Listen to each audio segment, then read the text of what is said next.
Quest for the Best Hot Sauce, episode 2. It's time to talk fermentation. Also, these floors got done, and I got new socks, so felt like the slide in was necessary.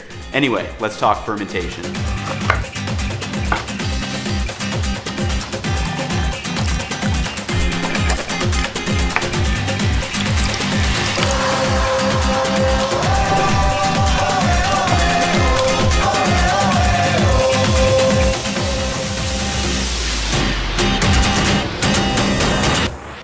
Hot sauce may have been one of the first fermented foods that you actually ever had, and you may not even have known it.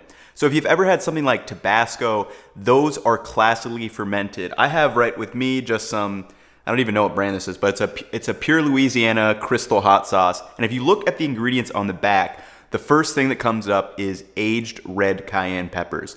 So they say aged, they don't really say fermented, but I can almost guarantee you that that means it was fermented cayenne peppers, and they have all those other ingredients that we've gone through in the first episode.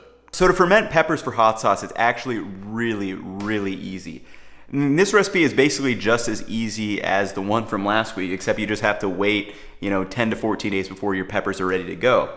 And what I did was follow the exact method in my fermenting in a brine video from Noma. Literally did not change anything from that, just kept it the same. And I did get these kind of fancy airlock lids, which are dope. They basically make sure that no oxygen gets in, so if you're worried about mold or anything, definitely looking at getting one of these. And I'm not gonna go over the in-depth details of lacto fermentation in this video. I did that in the last video, but it's most basic. Basically, we are creating lactic acid, and it's gonna combine really nicely with these spicy components of the peppers, and we probably won't need as much vinegar as we needed in the first time around. And I can already tell this brine, it tastes so good. It's like spicy, sour, and just, ooh. I can't wait to blend this thing up and try it on stuff. So with that being said, Quest for the Best Green Hot Sauce episode 2. Let's learn how to make this thing. So let's get down to business, shall we?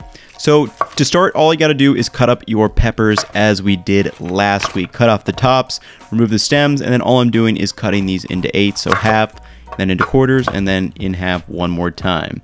And then for the jalapenos, I'm also just cutting them into half this time, keeping in the inside, the membrane and the seeds and everything. Remember, we're gonna blend this later, so it doesn't really matter all that much. And I just love the colors of these jalapenos, so beautiful and vibrant. Then for our garlic, we're just going to remove the outer skin, and now that we have our vegetables prepared, it's time to start our fermentation.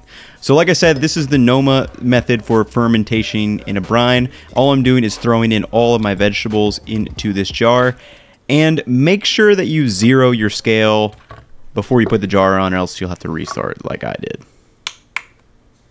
Correctly zeroed the scale that time, and now I'm just going to throw in all the vegetables and pack in everything as snugly as you can.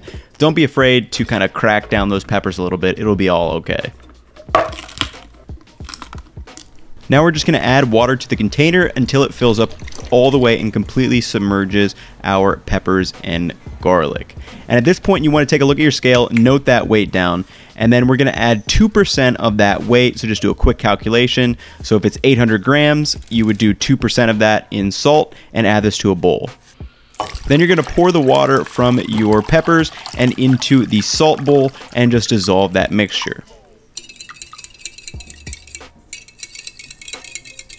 Once dissolved, just pour your brine over top of the peppers again, and now you can put on the lid. Again, I'm using these airlock lids, but if you don't have them, just go for the standard lid and leave it slightly cracked, or make sure you're burping it every day in case that carbonation starts to well up. We don't want any exploding glass bombs. That would not be good. And again, I just love looking at the colors of these peppers. The green, the orange, the stark white of the garlic. Maybe it's just me, but I like that.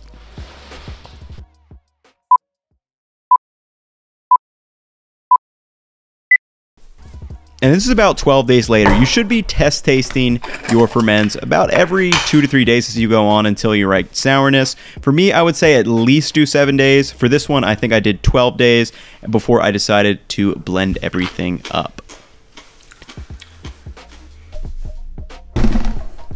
And what you can do is just immediately pour everything from the jar into your high-powered blender. And now we're just going to smooth everything out.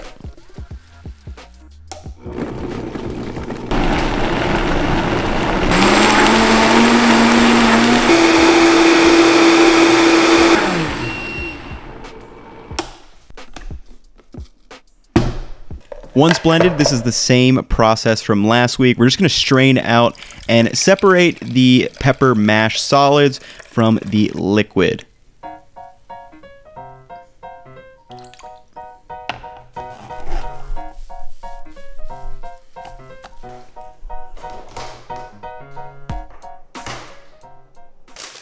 Also, remember how I said I was drying this paste from last time? So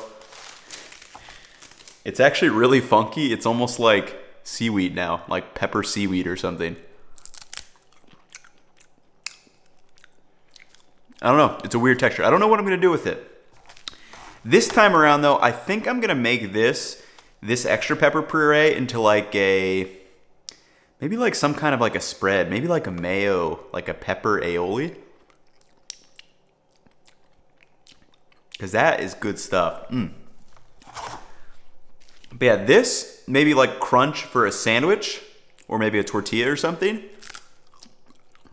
I don't know, I kind of like that.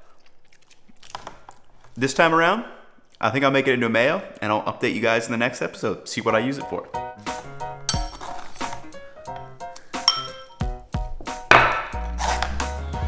With the pepper mash separated, now it's time to return to our blender and season everything up and give it a taste.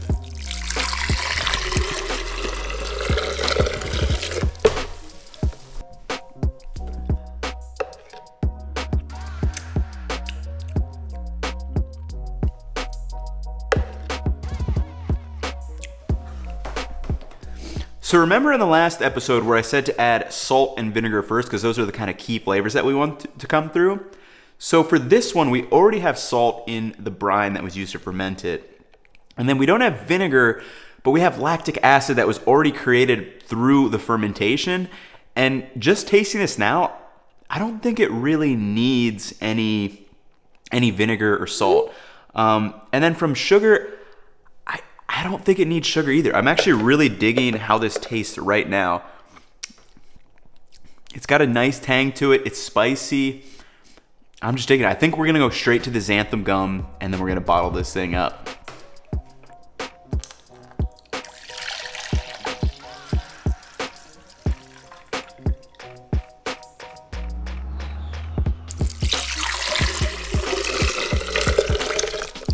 Since I decided not to add any extra seasoning, now it's just time to weigh out the xanthan gum.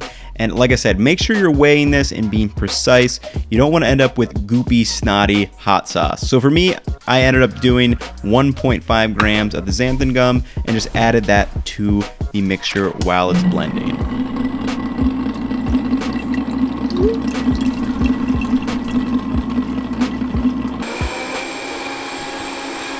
Then once everything's blended up, that xanthan gum has thickened up your hot sauce a little bit and you like that consistency. You can always add more if you want it a little bit thicker, but grab out your woozy bottles and we can fill these bad boys up. Also, a little pro tip I learned from last week, try to get rid of some of this foamy stuff on top if you can. Now we're just gonna fill up our woozy bottles and I decided to make a little bit of a quick lunch utilizing this hot sauce. And then I'll talk to you guys about the taste.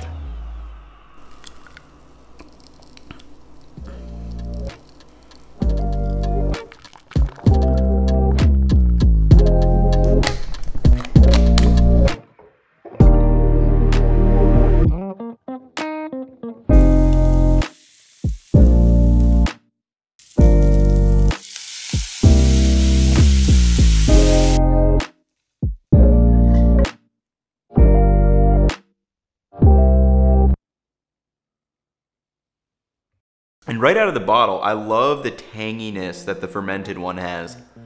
It's really quite different from the fresh pepper preparation in the last episode. Fermenting those peppers brought in that lactic acid, gives it this really nice tanginess and sourness that I am really, really digging. I mean, the core characteristics are there, right? Like garlic, the habaneros, and the poblanos. But yeah, it's quite interesting to see how just literally the only thing we changed from this episode to last episode was fermenting the peppers versus just, you know, boiling them for like 10 minutes. I'm pretty happy with this one too. And also you can see the colors are just completely different right now. And I don't know, this might be just because it's got some water in it, but I don't want to do any side-by-side taste testing just yet in between the episodes. I want to really save it for the end, but I am really digging this hot sauce series. We've got 2 down, we've got 2 more to go, and I'm really excited for the roasted versions, just because I know we're gonna get some new flavor compounds just like we brought in with the fermented version. So that is gonna wrap it up for episode 2. I'm really enjoying this series. I love hot sauce, and I'm so happy that I just decided to go into it and see all these different hot sauces we can make. Hopefully you guys are enjoying the series too. Hopefully you've tried to make some of these hot sauces. It's really easy. Hopefully you've realized this as the series has gone on. And the other 2 are fairly similar too. Nothing complicated about it. Just some core ingredients and you're good to go. But that's gonna wrap it up for the video. If you guys enjoyed, found the content valuable, definitely drop me a like and subscribe, and I will catch you in the next one. Peace.